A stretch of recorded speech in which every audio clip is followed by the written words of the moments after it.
Hey, and welcome to Ben Bran See a Movie, the show where Ben and Bran see movies. We talk movies, we discuss movies, we do everything with movies because we love movies.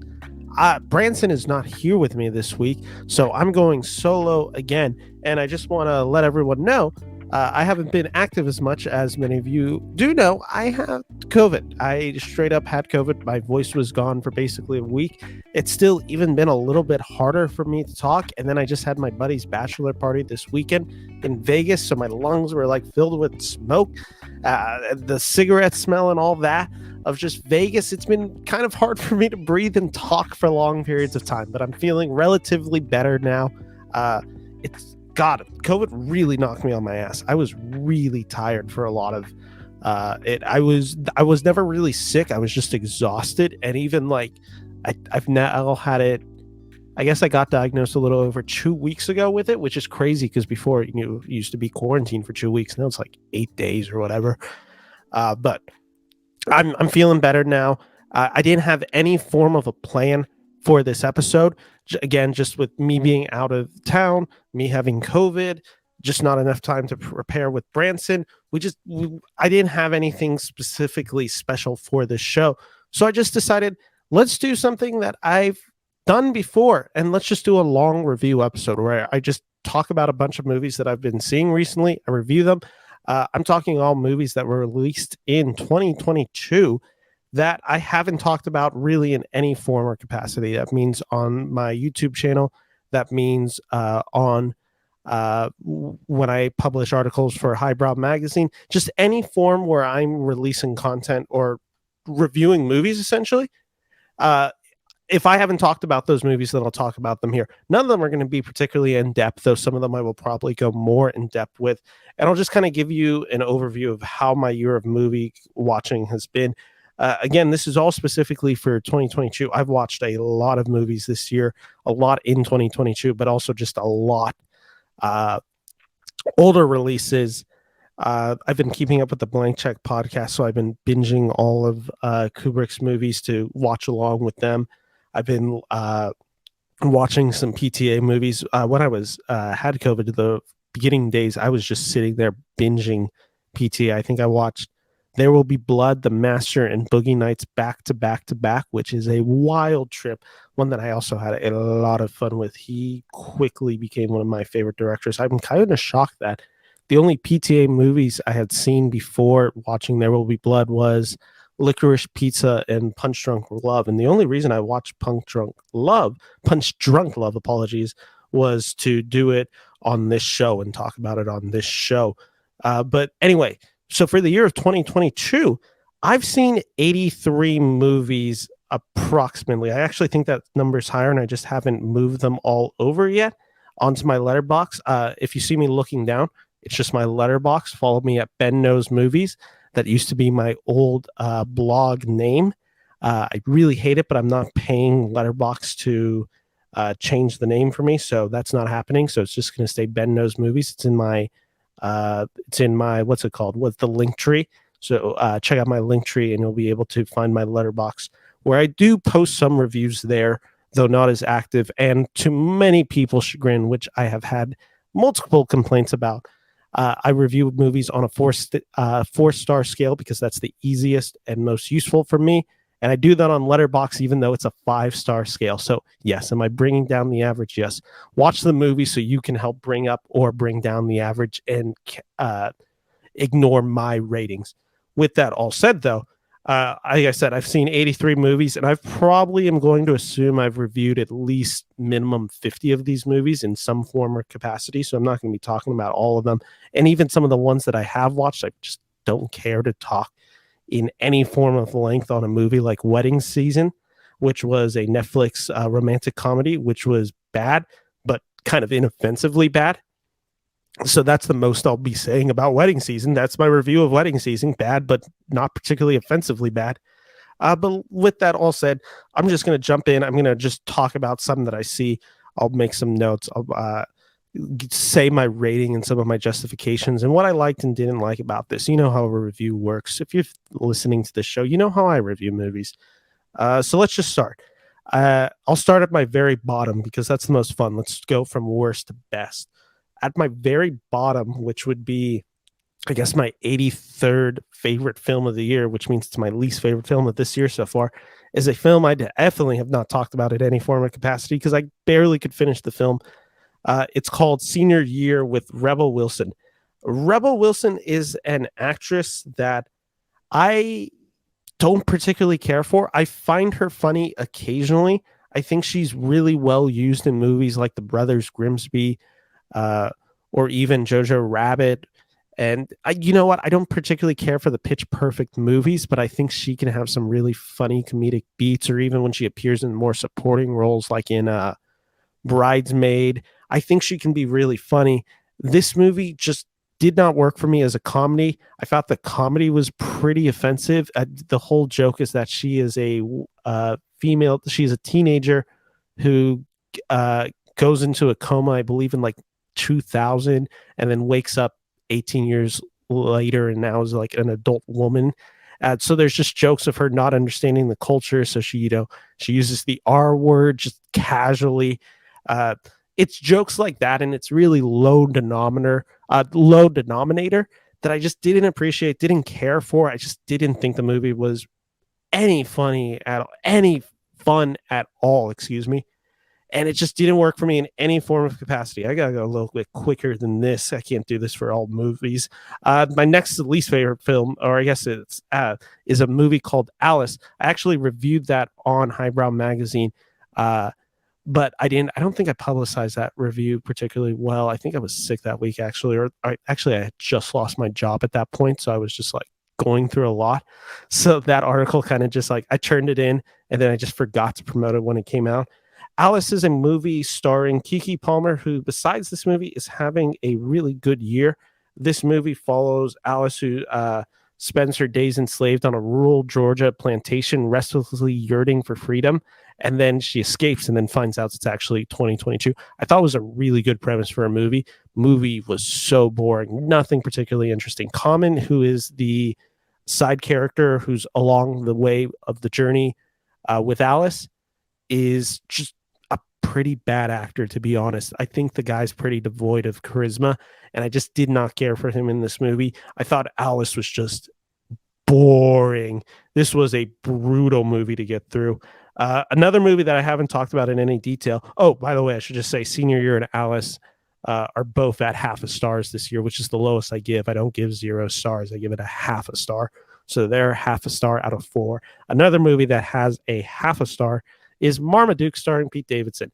Now, here's the one thing I will say. Unlike Senior Year and Alice, this movie actually made me laugh, though. In fairness, Alice is not a comedy, but Marmaduke has the vocal talents of Pete Davidson and J.K. Simmons, and there are occasionally a few funny jokes. This was another movie that I did not finish. The only 2 movies that I could not finish this year were Senior Year and Marmaduke. I did finish Alice because I was reviewing that movie and getting paid to. And if I'm getting paid to watch a movie, I will watch the full movie. But yeah, Marmaduke, the reason it's higher than Alice, even though I didn't finish Marmaduke, is, like I said, there were a few jokes that actually had me chuckling. Nothing particularly impressive. It is a pretty low common denominator, just type of animation film that is made for just children. It has nothing interesting about it. It doesn't look particularly good. Everyone's cashing it in. I mean, good for Pete Davidson, J.K. Simmons, the cast that's really talented in there. David Korshner is in there from Anchorman. Terry Douglas. Good for all of you guys for getting a paycheck, but half a star. It's not a good movie. I did talk about Crimes of the Future. I was about to go into my rant about Crimes of the Future, but I did review that movie on the Beneverse YouTube channel. A movie, I need to rewatch it. I've now heard so many people say positive things, and I'm now like, I understand what Cronenberg was trying in the movie. It just was not a movie for me. I should just say the nasty stuff of that movie, I wasn't just a particularly big fan of. I thought Vigo, he's better in other movies this year. This movie just didn't work for me in any form or capacity. But I will say there is some artistic craft. I am giving it 1 star, and it probably, honestly, maybe even deserves to go higher on my list, which is, again, it's one star, so it's not particularly high on my list. Uh, but yeah, this movie just did not work for me. Same with another Netflix movie called Persuasion, which stars Dakota Johnson and Henry Golding is his name, and Richard E. Grant. Let me just say those three are actually really good in the movie. This is a Jane Austen adaptation of, I believe the book is called Persuasion. I apologize, I'm not a huge literate person, especially of that type of genre. But there are aspects of this movie. I think Dakota Johnson and Richard E. Grant are actually quite good in this movie. I think there was a good romantic chemistry between the two leads. Overall, though, this was a movie, I'd seen it a bunch. It didn't particularly impress me. I was pretty bored watching this movie, and it just couldn't hold my attention for an hour and 50. So it's another, probably this one. Let's see what I rated it. I think I gave it 1 stars. It 1.5 being generous. I wasn't particularly impressed with this movie, with the exception that Dakota Johnson's a really talented actress, and so is Richard E. Grant. I did talk about Morbius. I did talk about Sex Appeal, which were just a little bit above. Oh, God, I haven't talked about this movie at any length except with my friend Alta via text. This movie is called Luck, which is directed by Peggy Holmes. This is the Apple TV animated film from, I believe the studio is called Sky Dance Animation, I believe. I think that's what they're called, Sky Dance. They were bought out by Apple. This film is produced by John Lasseter, the famous Pixar creator who gets fired in 2017, a little bit after, I think he gets fired right around Coco, so like end of November, about a month into the Me Too. Really the biggest names getting exposed, like Harvey Weinstein, Kevin Spacey. He comes a little bit later, where it's not like every day you're reading an article about one of the most important people in Hollywood getting found out for the monsters that they are. John Lasseter had that happen to him as well, and by all accounts, it was very well deserved. I mean, the guy was, by all accounts, a horrible, nasty man to women. He made a very unsafe and unwelcoming environment for women that just was icky. And the fact that he got hired so far should almost not even should. It disproves the idea that cancel culture can even be a thing, because I'm sure he's getting paid an arm and a leg to be at Apple. This film follows, let me read the tagline. Sometimes all you need is everything to go wrong. Suddenly finding herself in the never before seen land of luck, the unluckiest person in the world must unite with the magical creatures there to turn her luck around. This film stars Eva Noblezada and Simon Pegg, Jane Fonda, and Whoopi Goldberg, and Lil Rel Howery, and John Ratzenberg, one of the carryovers from the Pixar time. This movie was a weird one for me. Before I knew Lasseter was involved, before knowing anything about the production, I thought this movie was just straight up bad, like just really bad, unexcusably bad. I thought it was a really just cheap Pixar ripoff. I was watching, I'm like, this is Inside Out, this is Toy Story, this is Monsters Inc., this is all these movies kind of in one, with like the laziest ideas, these side characters that don't really work in any form or capacity. Just so unimpressed with this movie. But you know what? I was watching it and I'm like, this is so inoffensive. This is made for like a 3-year-old. It's bright colors. It's not particularly well animated, but at least it's like, I guess, pretty to look at least in its color palette. So I was going to go pretty easy on this movie. I just was like, this movie's bad. I would not recommend this movie. But ultimately, if you have a 2-year-old, stick your 2-year-old in front of the TV, they'll have a blast for a little bit of time. And I'm sure when they grow up, they'll swear by this movie. Then I found out that John Lasseter was involved in this. It was kind of like a jump scare where you see his name in the credit and you're like, what the frick is that? And then I'm like, this movie, like I said, one, it's a ripoff of the movies that he's made before. It's a very lazy movie, and it's a movie made by Predator. I'm not particularly interested in supporting this, and I wish Apple didn't buy this. And I'm really sad that the next movie from the studio, Skybound, I believe it's called something like Spellbound or something like that, and it has actors and actresses I really like. I get that, it's a good opportunity for them. I just wish they did. I just wish that John Lasseter did not have to have his name attached to any of this. The luck was bad. Not a good movie. Oh, here's a movie that I haven't talked about. This one I ended up giving 1.5 stars, but I really wanted to get this movie higher. It was just ultimately that the movie never lived up to the promise. It's called The Princess, starring Joey King. This film follows a beautiful, strong-willed young royal who refuses to wed the cruel sociopath to whom she is betrothed and is kidnapped and locked in a remote tower of her father's castle. With her scorn, a vindictive suitor intent on taking her father's son, the princess must protect her family and save the kingdom. Great.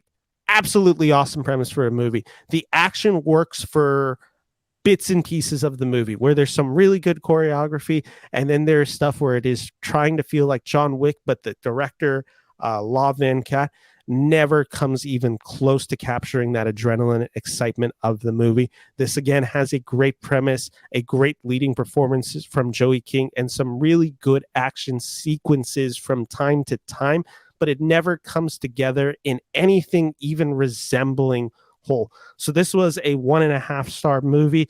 I already talked about Father Stu, though. That is one of my highest ones, so maybe I should just say it again. Father Stu is a movie made for your old white conservative uncle. I'm saying it again. I am backing that. I am believing in that flag. I am dying on that hill. That is the type of movie. I mean it as no criticism. If you are an old white conservative uncle, I'm sure you're going to love this movie, and I'm sure I'll be hearing from you in the comments. 1.5 stars. Also, it's directed by Mel Gibson's 31-year-old girlfriend. What the fuck are we doing?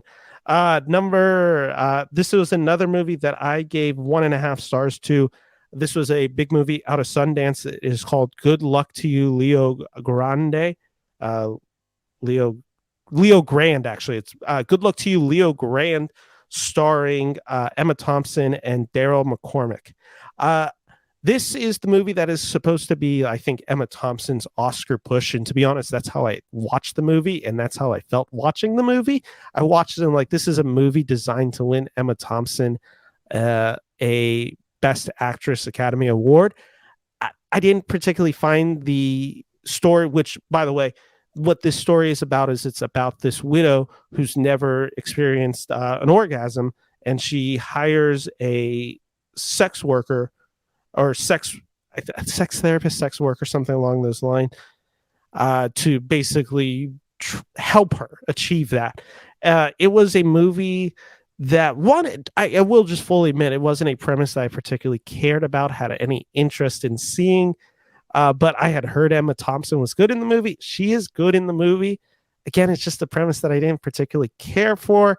I thought there was a few scenes in there that really felt showy, like, oh, this is me like giving my Oscar like reel, like I'm gonna be really loud right now as I talk and like have this really dramatic beat. I'm a woman and I've never felt this, while men get to feel this all the time. Like there were beats like that where it was just really showy to the performance, and I didn't particularly care about this. I think it is a healthy depiction of sex within this movie. I think the chemistry between Emma Thompson and Daryl McCormick is really good. I just found the movie just, one, really slow. I thought the movie did not move particularly well. And two, like I said, it really felt designed to give Emma Thompson an Oscar. Not a fully bad movie. There are definitely some really strong redeeming parts of this movie, but ultimately, just one, not a movie for me. Two, just not a movie I'd recommend. And three, I think as a film, the screenplay never comes together in a particularly cohesive way, and the relationship never feels particularly well earned. That by the time you get to the third act, when I think stuff gets a little bit more explosive, it just never connected with me in a particularly meaningful way. So 1.5 stars. Wasn't particularly impressed by this. This one was a 2-star movie, so we're now in the 2-star movies. This is Rise, and let's just stop for a moment, because I say the 4-star, 3-star, 2-star, 1-star, half-star, all that. Let me explain my breakdown for those who don't know it, and I'm not going to go the full details, but 2.5 means I am mixed on the movie, but more positive than negative. 2 stars means I'm negative. So what I'm saying, I'm giving a movie 2 stars. It means I'm mixed on the movie, and I just slightly was more negative than I was positive. If I was straight out more negative, it'd be a 1.5 to 1 star. And if I was just straight up more positive, it'd be a 3 star. So this is a mixed review. The 2 and the 2.5 stars can get really similar. And it's really just, did I enjoy the movie by the end? This was a movie that didn't fully connect with me. Rise, I should say. Rise, which is the story of the Antetokounmpo brothers who are from Greece, from Nigeria, uh, immigrants to Greece from Nigeria, I should say. The Antetokounmpo brothers, including Giannis, who's the most dominant NBA player and maybe one of my favorite NBA players currently playing right now. This is his story. It is a Disney Plus original. It's not a documentary. It is just a dramatization of his life. I'm a basketball fan. The final 30 minutes where they're at the NBA draft, I was really into the movie. The rest of the movie is very predictable, very cliched. You know exactly every beat. It's every sports movie you've ever seen. It's not particularly interesting. It's a very safe children's sports movie that would be played in like a middle school rainy day PE class. That's what the movie is. But again, it has a really exciting 30 minutes when they finally get to the NBA. It's a very feel good story. Not, like I said, nothing particularly impressive. Didn't hate the movie though by any means. I thought it was fine, but again, just negative because that final 30 minutes is what sold me on the movie. Nothing else particularly worked. Let's see what else. Oh, I don't think I reviewed this movie either. This movie is called Kimmy, which was also 2 stars. This was Steven Soderbergh's movie starring Zoe Kravitz. I liked aspects of this movie. I thought like what Rise, this film had a great final 20 minutes. The rest of it, I just didn't. I thought it's kind of the same problem I have as with Soderbergh. He's a guy that does tension for some people, and for other times it just feels really tedious. For me, I think his tension just feels really tedious throughout. I've never been a fan of his directorial style. It's one at times too subtle for me, and then at other times it just feels ridiculous. And there's this like sense of humor I think that he has that's never particularly landed with me. I think the character of Angela, which is played by Zoe Kravitz, is a interesting enough character, but overall, like I said, this movie wasn't particularly interesting. And it's another of these movies, like I mentioned last year with the movie Lockdown, where it's, set in the COVID-19 pandemic. And there's an act where no one's wearing a mask at the like height of it. And like, she's a germaphobe, and just, there was stuff like that where I'm like, okay, you've sold this movie on the idea that this is a COVID-19 thriller in some regards. And then you kind of forget the COVID-19 aspect that you've been building up in the third act, because honestly, COVID-19 isn't particularly cinematic in any way, should perform. But yeah, overall, this movie was fine. Didn't particularly love it, so I did go 2 stars with it. Let's see what else. I don't think I reviewed this movie. Oh, this one's interesting. Scream. This was a movie that I was really excited to watch, and it didn't work for me. It felt so overly comedic in every beat, and I get that it's supposed to be a satire. I get that it is making fun of other slasher movies, but the comedy undercut every scene of horror in it. I think Jack Quaid is good. I think Jenna Ortega is good. 2 stars for this movie. Did not care for it. Another movie that I also gave 2 stars to and didn't really have any real connection with this movie was a movie called They/Them, which was a Peacock thriller. I believe it was supposed to go to the theaters, and then it became a Peacock NBC streaming movie. Nothing particularly good about this movie. It's pretty haphazard. I will say that. So the premise of this movie is campers at an LGBTQ conversion camp endure unsettling psychological techniques while the campsite is stalked by a mysterious killer. This movie sounds about 1,000 times more of a disaster than it actually is. I think at worst that this movie could have been really offensive, and really what this movie achieves is just, it's so boring and it's so lame and it's so unoriginal that it's just kind of incompetent. It's hard to be offensive when you're just incompetent on anything. So this movie's like not particularly like bad intention. I think the intention of this movie is perfectly fine. And it doesn't involve like what you expect. It's kind of the idea of this movie is supposed to be a switch without giving too much away. It's the idea that now the characters in more traditional horror movies that have been played, LGBTQ characters in movies where the joke is always that they die first. Now it's like, oh, now they're the ones killing, is what is believed to be happening. Like I said, this movie's pretty like mediocre, but it's just so sloppy that I never found it particularly offensive. Uh, Again, me saying that as a heterosexual male, I totally understand that doesn't fully mean much. But yeah, this movie it didn't do anything for me. I thought there was a few thrilling sequences. I thought Kevin Bacon is a really good actor, and I like that aspect of the movie. But yeah, I didn't have any real thoughts on it. It's a 2-star movie, and it never tried to be anything more than that. The Gray Man was another movie that I gave 2 stars to, along with Jerry and Marge Go Large. Same thing. My reviews for these movies are basically the same thing. Interesting enough premise, completely wasted. In the case of The Gray Man, it's the action is so over the top ridiculous. None of the actors are particularly enthused except Chris Evans, who is giving a performance. He's the only one that I would qualify as giving an active performance in this movie. Now, I don't think his performance makes sense. He's quoting like random lines like Babe quotes from the movie, or he's just pulling out this weird thing. He's almost like trying to be like the anti-Captain America. He's just kind of saying wild and crazy things. And it doesn't make any particular sense. Ryan Gosling's sleepwalking through this movie, same with Ana de Armas. They just completely misuse her. These are some of the 3 sexiest actors in the world. Oh, along with John Ram, the guy from Bridgerton, whose name is Regé Jean Page. And this movie does absolutely nothing with those premise. It's not particularly interesting. It's, again, a cliched movie that you've seen hundreds and hundreds of times before. The action is completely nonsensical, which makes the cliches even worse, because a movie can be cliched and predictable, but that doesn't matter if the story around itself is like, or if the action around the cliche is interesting. And in this case, never is. Same with Jerry and Marge Go Large. 2-star movie. Not for its action, though. The action in this movie is very cinematic. The car chase is great. I'm joking, of course. There is like one scene where a college student is chasing Bryan Cranston in the movie.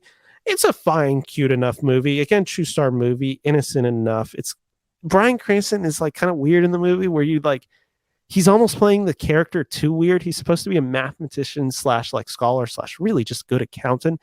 And he's almost trying to play it almost like Russell Crowe plays in A Beautiful Mind.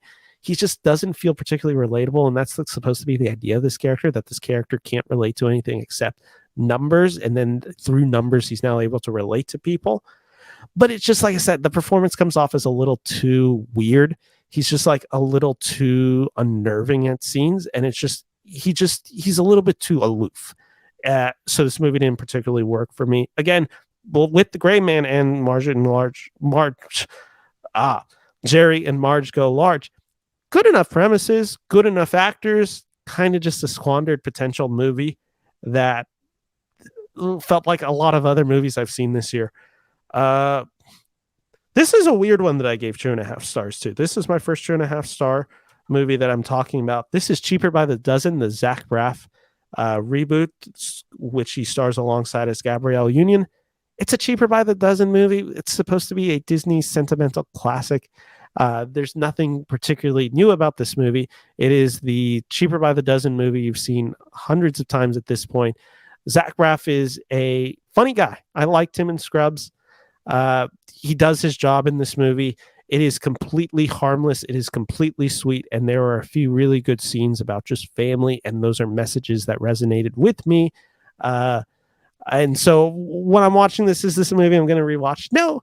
But does the film achieve what it needs to achieve with being a sweet, funny movie for the whole family that kids are going to laugh at and adults will have some fun with?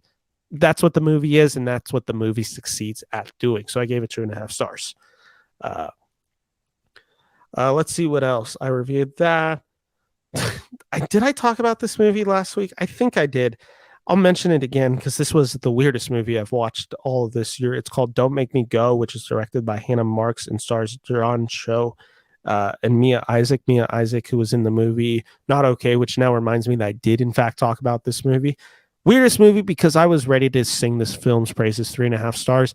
Final act happens, third act, final 15 minutes, and you're just like, it's one of the most emotionally manipulative endings I've ever seen that I've like, oh, then I found out it was done by the guys who did This Is Us, and it made all the sense in the world. I'm like, yeah, of course, this is the movie that they thought would be powerful and a powerful ending.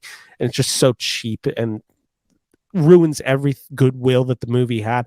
I did end up giving it 2.5 stars because, again, I thought the movie up until the final like 15 minutes was great, like absolutely great. I was ready to sing this film's praises.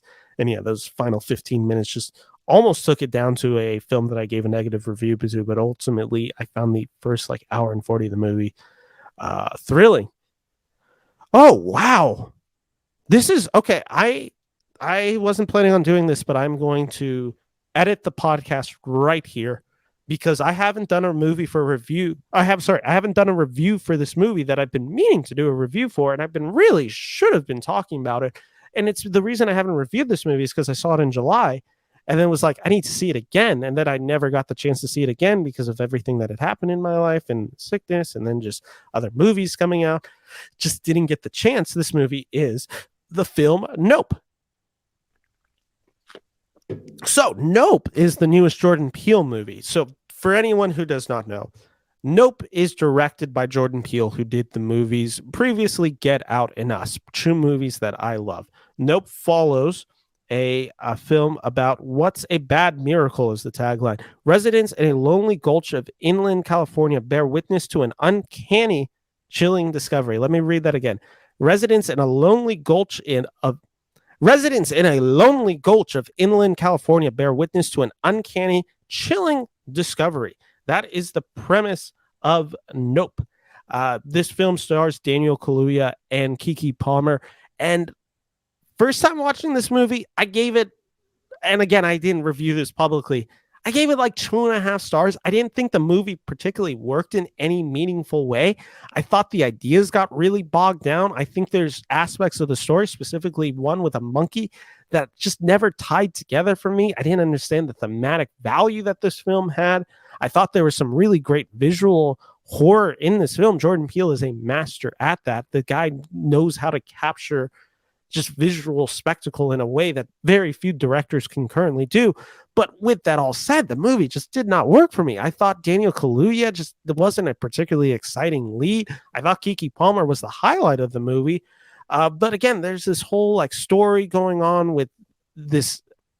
It's basically an alien invasion movie going on, very similar to Jaws, where we don't really see it until the very end.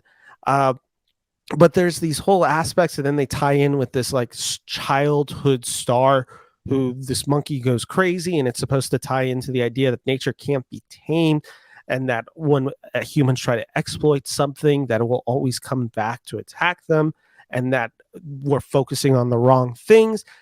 Again, I got a lot of these ideas, and it didn't particularly work for me. Then I kept thinking about the movie Us. I kept sitting there. I kept pondering the movie. I found myself weeks after seeing Us. I was just like, I really like that decision. You know what? I really like that visual story beat. You know what? While I find the ending unsatisfactory, that kind of the point of the movie? Like, how could this movie have ended without hitting the larger point that Jordan Peele wants to hit with this movie's ending? So I was thinking about it more and more, and I'm just like, you know what? I actually enjoyed a lot of elements of this film, and I really want to revisit it. The issue is I haven't revisited. So my initial review of the film stands. I am giving Nope 2.5 out of 4 stars. I really want to revisit this film, though. I've been really wanting to rewatch it. The exact second it comes out on 4K, I can't wait to see it. I saw this at my local theater, and this projector was literally broken, where it was one out of frame, out of focus, and it was like really squared in. I mean, it was literally like this, where you're just watching I guess it's actually more like this, where you're watching like half the screen, and then the other half of the screen just isn't covered, and it's just the black, and you're just like, it's a small picture, and the sound quality was off. There's literally signs where it's echoing. The lights were literally flashing on and off above us. It was an absolute disaster of a movie theater experience, which probably took away from my experience watching this movie. Ultimately, like I said, there is some good stuff in there. There is some stuff that I'm not sure about in this movie. There's some stuff I also will just say is downright bad and clunky in this movie. This movie is not a perfect movie, and it's definitely my least favorite of the Jordan Peele movies, but I am looking forward to giving this film another chance, and I might check it out in theaters. I'm hoping to, but at the very least, I'm buying it on 4K. So I can't necessarily say go out and run and see Nope, because I think a lot of people are going to be disappointed with this movie. This movie is not the same type of thematic richness that I would say Us and especially Get Out are. This is another social thriller, but it's not necessarily tied to maybe the racial components of a Us and Get Out, which can make it feel at times a little less relevant. And I totally understand that feeling because I had that too. I was kind of just watching this movie and I'm like, what's the point of this movie? Why don't I particularly connect with this movie? Why am I not particularly interested in what this film is trying to say? But its themes are a little bit more universal. They're not so tied directly to 2010s through the 2020s, where again, racism has been a very big theme of American history, but certain of the messages are very much tied to current day. Nope is very much universal in the idea of like everyone is seeking fame and riches and exploit, and to do that there is exploitation needed. And that's what the film deals with, and it grapples, and it's us picturing the wrong thing and us imagining. So yeah, Nope didn't particularly work for me, but I can't wait to rewatch it. So I am giving it 2.5 out of 4 stars at this moment, but that review might jump up in the future. So that's my review of Nope.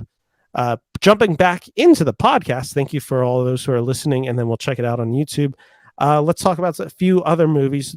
We're now starting to get to the part of the list where I'd say most of the 2.5, 3-star movies I did end up reviewing, but there's definitely some that I missed. The Bad Guys was a movie I don't remember ever talking about. I thought the movie was funny. I thought there was some really good animation. There was some very nice callbacks to Tarantino's humor. Actually a little bit of Tarantino's humor, but I meant more of Tarantino's direction and style. Some very nice Reservoir Dogs references. Sam Rockwell is really funny as the leader in this movie. Mark Maron's really good. I thought Awkwafina was actually just great in this movie. This film has a lot of laughs. At times it felt a little too kiddish and just a little bit like there's fart jokes in the movie, which I never particularly appreciate. There's stuff like that where it just didn't work for me, but overall I thought this movie was fun. And this was definitely a 3-star movie for me, along with a movie that people are going to be shocked that I gave 3 stars to, but I actually thought was pretty funny. It was the movie The Man from Toronto, starring Kevin Hart and Woody Harrelson, where in a case of a mistaken identity, the world's deadliest assassin, known as the Man from Toronto, and a New York City screw-up are forced to team up after being confused for each other at an Airbnb. You've seen this movie. You have. There is a lot of movies like that. It just so happens that I like Woody Harrelson in the badass role, and I think Kevin Hart is funny when he's just kind of getting to riff. And ultimately, that's my review of the movie. It has enough humor and has enough jokes, and I like their chemistry. And there's one just bonkers action scene in the third act that's actually just one of the standout action scenes of it. And I just wish the whole film was like that. And if the whole film was like that, I think this would be actually a quite really good action comedy. Ultimately, I'm left with a movie that had me laughing throughout. It's about 10 to 15 minutes too long where you're like, I get it. Let's just kind of wrap it up. Let's get it going. But yeah, it's a Kevin Hart buddy comedy. You've seen these movies. If you like that, you'll like this movie. If you don't, you won't. So easy enough like that. Another movie that I gave 3 stars to, which was a shock to me, was the movie Death on the Nile. The film is directed by Kenneth Branagh and starring Kenneth Branagh, also starring Gal Gadot, Cannibal Armie Hammer, Emma McKay, Letlie Wright, Jennifer Saunders, Russell Brand, Michael Rose, just an all-star cast all around of just who's in actors, and in a lot of cases who's in trouble on Twitter this week. I really like this movie. The twist actually surprised me, unlike Murder of the Orient Express, where I guessed it. There was enough really good visual storytelling in this film. I think Kenneth Branagh knows how to work a camera very well.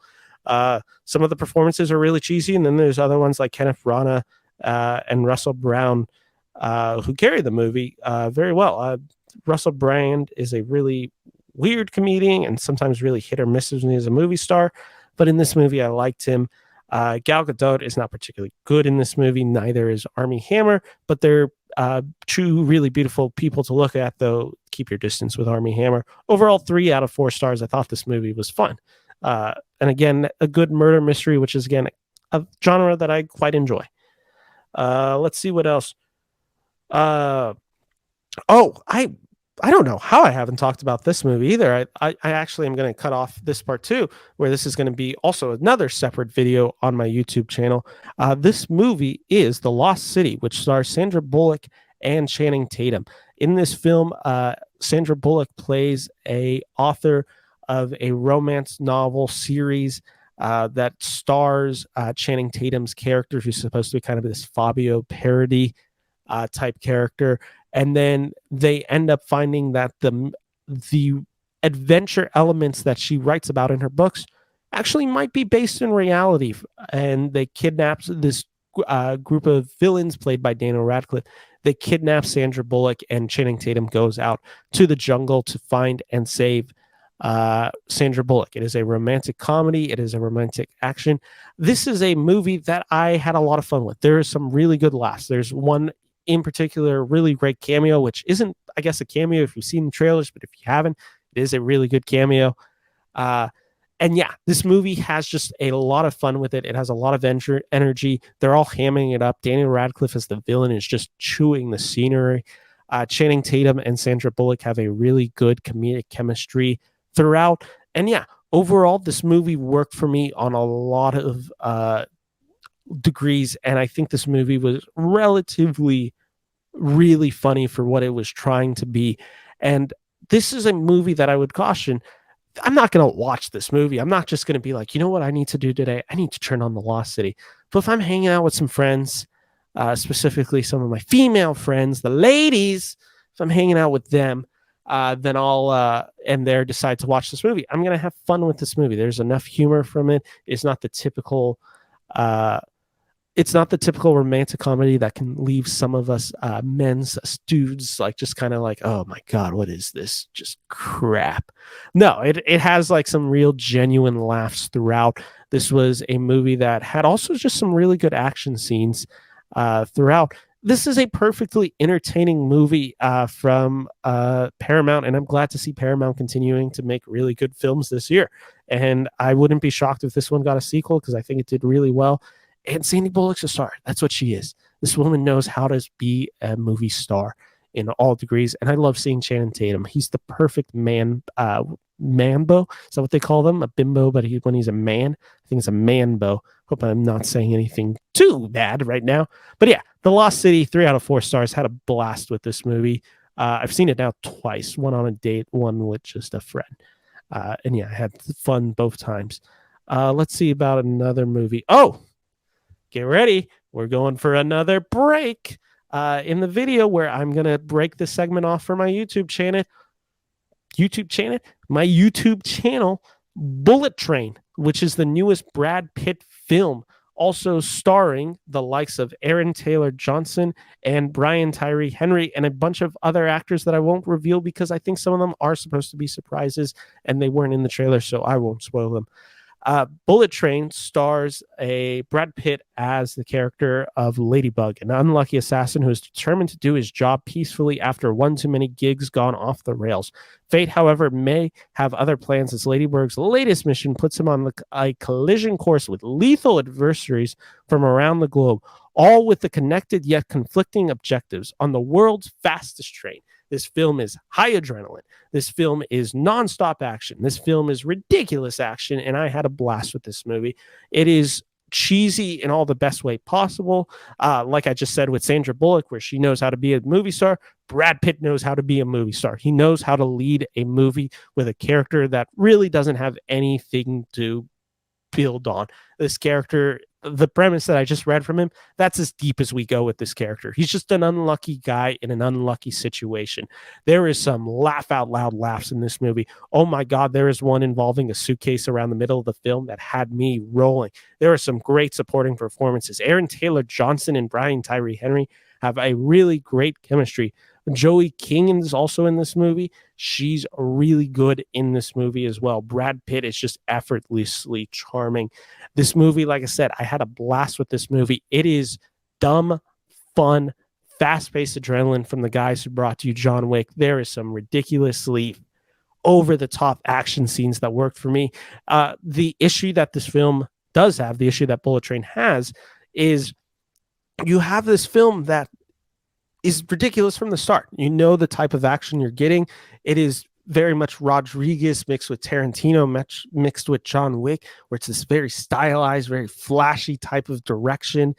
And then it just keeps building because you're on this really fast train where all this stuff is going on. You have all these world-class assassins with different skill sets on the train. And then eventually you have to get to the third act. And how do you escalate a third act of a film that's already been so crazy? And that's what Bullet Train doesn't understand to do. That's what the director of Bullet Train, whose name is David Lynch. That's what he doesn't understand how to do in this film. He's just like, let's escalate it even further. Let's make this third act just this crazy CGI fest, and it kind of falls off our very similar to many superhero films where it's just like, okay, we have to escalate it, but they escalate it just too far and it just becomes so ungrounded and unreal and so uninteresting and just overly long and overstuffed. And it's just like, well, we have to keep delivering more. And that's where the film loses it. But overall, had a blast with this movie. And for the first two chunks, the film is really fun action. And for the third act, it's a typical kind of just slog third act that goes on about 10 to 15 minutes too long. But can't deny, had a blast with this movie. Besides that, has there been any other movies that I really haven't talked about? Yes, there are a few, actually. I still have a few that I haven't touched on at all. So let me talk about this. This review was supposed to come out, and then I had a camera error and a microphone error that ended up making me never post it. So I'll just talk about this movie real quick. This movie is Chip 'n Dale Rescue Rangers. Now that I say it, I've realized that I have talked about this movie quite in depth on one of my podcasts, so I will keep my thoughts on this movie really quick. It's a Lonely Island movie for kids starring John Mulaney, Andy Samberg, and Will Arnett. This movie worked for me on a comedic level. The references were funny, but without being too overly nostalgic, in the sense that the nostalgia never drowned out the comedy for me. There is some really funny, just like how Who Framed Roger Rabbit was able to bring in other characters from other cartoons. This one has a character that is brought in that is incredibly funny. And yeah, I can't recommend this movie enough. This might be the hardest that I've laughed all year that for a movie that is not entitled Jackass. Let's see how many films that I have left that I haven't touched on in any capacity. I have 2 films left, 2 films to talk about, and I'll cut out actually both of them. So let's just start with the second of them, which is a 3.5 star, which I should just mention. Chip 'n Dale Rescue Rangers was a 3-star. Lost City was a 3-star. Man from Toronto, I said, was a 3-star. But I love my dad. So we're going to talk about the new Patton Oswalt movie. So I'm cutting this part of the video out again for my YouTube channel.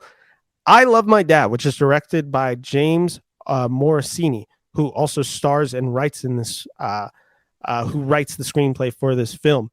This is I can't believe this. This is wild. I Love My Dad is a film about a hopelessly estranged father who catfishes his son in an attempt to reconnect with him. This is a true story from James. That's what made this film so shocking. This film is a black comedy in all the ways possible. This film gets so dark and uncomfortable. And this is Patton Oswalt, he's a father who just doesn't understand how to connect with his son. He's been a deadbeat basically his whole life. He doesn't mean to be bad, but he's just a schlub. And then he wants to have this connection, but his son, after a recent suicide attempt, just decides I need to cut my father out completely from my life. I can't have anything to do with this guy because all he's been is terrible through my life. Patton Oswalt decides to basically be a girl, and oh my God, it gets so creepy so quick. It's, they're on dating apps, and then they start texting, and then they go further, and then Patton Oswalt goes further, and it just keeps going downhill. And the whole time I'm like, it's a horror film where I'm watching it. I'm like, please stop, please stop, please let the lie be revealed here. Please let the lie be revealed here. And you're just, oh, it's so uncomfortable. but it's so expertly written. It's so intentionally that way. Patton Oswalt is excellent as this guy that you just can't help but root for, even though he's terrible, and you know he's terrible, and you know he's awful, but he's trying. He's trying to be in this kid's life, but he's just screwing up in every way possible. And he can't help himself. This is the type of guy he is. He's great in the film. Just an absolutely great, like, comedic, dramatic performance from Patton Oswalt that I didn't know that he had. James Morsini is really good in the film. Rachel Dratch from SNL from the early 2000s has a just hysterical lines throughout the film. Lil Rel Howery is also really good in this film. Yeah, this film had a lot going for it. Like I said, I was so uncomfortable watching the movie. And then when I read after that this movie was like based on a real situation that happened with James and his actual dad, it was this really like weird, like therapeutic, like creepy / weird / insane that I was so immersed in this movie, and it was just like, it left me so weird. This was a movie that very similar, if you've seen a movie with Robin Williams called The World's Greatest Dad, it has the very same amount of like dark comedy in it about parenthood, about growing up, about raising a teenager, about suicide. It's this really dark film.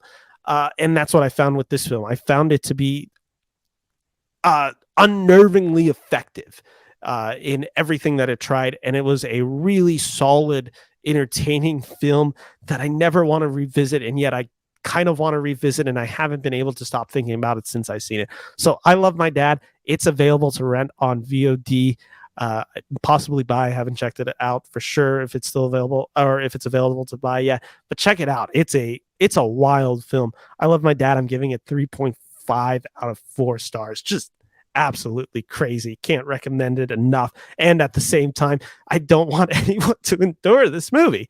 But yeah, so that's my review of I Love My Dad. So which means I have one review left. This is a film that I did write an article for, and it did actually post. So this is kind of my advertisement for it. The film that I am talking about, that I was embargoed for, I think, like a month before I could actually talk about this film, was the film Breaking, which is directed by Avi Damaris Corbin and stars John Boyega and Michael K. Williams in his last performing role. This film is based on a true story of one man's demand to be heard. And what this film does is this film follows Marine veteran Brian Brown Easley, who is denied support from the VA, financially desperate and running out of option. He takes a bank and several of its employees hostage, setting the stage for a tense confrontation with the police. This is very similar to films like Dog Day Afternoon and like John Q. What makes this film so special is John Boyega is gripping as an actor in this film. My God, this is one of the most tense films I've seen all year. You are sweating throughout. And there is this sadness knowing that this is a true story, that one man had to endure this, the brokenness of this country, what he is going through, that he feels so desperate. You just feel his desperation the whole time. And it is not a showy performance, but it is a powerful performance. He does so much with just staring down, where this is a guy who's so he's a good guy. And that's the thing you can tell right away. This guy is not somebody who is mean-spirited. He's not poorly intentioned. He's a guy that just needs to be heard and needs help. And you just feel so bad for him. And that's even further explored when Michael K. Williams comes in here. This is not a leading role. He's very much a supporting role. Michael K. Williams is in this film. But my God, when he comes out in this film is just so emotionally moving, because Michael K. Williams' character as the hostage negotiator is also a former veteran and understands the struggle that John Boyega's character, who's the real life man who's named Brian Brown Easley, he's going through this. And so Michael K. Williams understands him. He understands the struggle that this man is facing. He's trying to do everything. But you also just know that as the situation gets tenser and tenser and darker, that this film just ultimately, it has to resolve in a way that is just so, I want to be careful with what I say, but it's just so powerful and just so moving and just It's one of those just indictments of the country. Like I said, if you've seen John Q, if you know Dog Day Afternoon, these films hit the same beats, but there's a reason for it. It's because those beats still exist, and those topics and discussions that those films have, we still need to be having them in 2022. John Boyega is great, and the director of this movie, who is relatively a newcomer, she is absolutely incredible. Her name is Avi Demaria Corbin. Just a not only just a powerhouse performance uh, from her as a director, she understands to let the actors do their job. It would have been so easy to really create these tense set pieces, to really just allow herself to be a flashy director, but it's never that. This is a director who just understands I have true actors giving it their all in a really powerful, emotionally relevant, riveting, emotionally riveting movie, and they're just doing everything to just lay it out on the screen, and you feel the pain, you feel the anger. It's so palpable, and she just captures that, and she just allows the camera to just follow these characters in a way that makes it feel so real and yet so tense. And it's very similar to me when I saw Fruitvale Station. I had a very similar reaction watching Breaking that I had watching Fruitvale Station. I think the things that Ryan Coogler does so well in that movie, with pacing, with tension, with performances, with direction, with cinematography, with just how the story unfolds and its larger meaning on one, how veterans are treated when they come home, and specifically how a black man is treated, a black veteran is treated when he comes home to America. It's just emotionally moving in every way possible. This is one of the best films that I've seen this year. This is I gave it a 3.5 out of 4 stars. Nothing against the movie itself. It has that issue of it's so hard to watch, but it's so masterfully directed. What I will say, also another reason that I don't want to get it too much into it, because it's, if you didn't know the story, like I did not know the story going into this movie. There's aspects of it, like with a journalist or with this news station, where they kind of cut back to them, back and forth. And those scenes are pretty standard / whatever. They're not particularly interesting. Any scene that really doesn't have Boyega or Michael K. Williams, it's not that it's bad. It's just not particularly interesting. So there's actresses, there's actresses like Connie Britton who are in the film for like 1 or 2 scenes, and they're there to serve those scenes because that's what the story dictates must happen at this point. It's like, but there's just a little bit too much focus where you cut back for them to a little too long, and it wasn't particularly necessary. And maybe that sounds like a nitpick. It might be. I don't think it is. But regardless, like I did have just like, there were just like a few minutes of the film where I'm like, that's pulling me out of the film. Let's focus back on Boyega here. But like I said, this film is a powerhouse, 3.5 out of 4 stars, one of my favorite films of the year. Go check it out. And if you can see it in theaters, this is a tense movie, but it is deserving to be seen. And this is another movie. I just hope it brings about a discussion. I worked not in the VA, but I worked alongside with the VA. I worked Veteran Services, which is a county entity, which was helping veterans get their VA benefits. And let me tell you, there's so much wrong with the VA. I now work jail admin, and I can tell you there's just a lot wrong there. Just all these things that are just piling up where you just see injustice after injustice. And we need to continue having these discussions and fighting for it and making the system better and making sure that these people who sacrifice so much for us, when they come home, can have a life that they deserve. They are entitled to the benefits that they deserve, that their families don't have to struggle in this such meaningless, not even war, but just this meaningless, like, political battle that's going on, that's just affecting millions of people every day.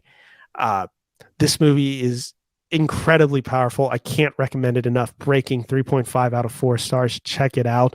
With that said, guys, that's my show. I've been on for an hour. We've talked about everything. We have talked about all the movies that I really haven't gotten to touch on this year.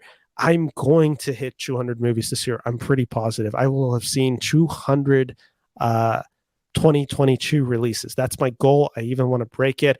Next week, what is next week? Oh, next week's show, I have to double check because there's 2 shows that are happening really soon. One of them is going to be, and I announced it last time, Chris Harris will be joining me, and we're going to be talking about our 10 most anticipated movies for fall 2022. So September on. And then the other episode of Ben and Bran See a Movie, Branson will be back, and we're going to be discussing The Lion King, the 2019 version, the live-action Jon Favreau version starring Donald Glover and Beyoncé. We'll be talking that movie in honor of the newest Robert Zemeckis Pinocchio live-action movie, which honestly, I don't think it's going to be particularly good. But I also just didn't hate the trailer. I actually thought Pinocchio looked a little cute. I like the design. I've seen much worse. Bring it on. With that said, my name is Ben Freeman here from Ben and Bran See a Movie. Thank you all for listening. I'm back. I'm feeling good. I'm no longer traveling. I am here for a while. I'll be doing shows weekly, and I'll be posting way more on YouTube and my social media, specifically TikTok. I'm back, so we'll be having more reviews on my channel, including a review of 3,000 Years of Longing, some of the reviews that you heard in this, and then other movies that I need to catch up on, such as DC League of Super Pets. I'm getting to TV this week. There's a few movies that I've been saving to watch on here and review, and I have a bunch of guests to be announcing for the rest of 2022. Thank you all for watching. If you like this video, remember to like and subscribe to the Beneverse, and make sure, if you are listening to me on a podcast feed, to rate and subscribe and like that podcast. It really helps me out, guys. My name is Ben Freeman here from Ben and Bran See a Movie. Out from the Beneverse. Take care. Bye-bye.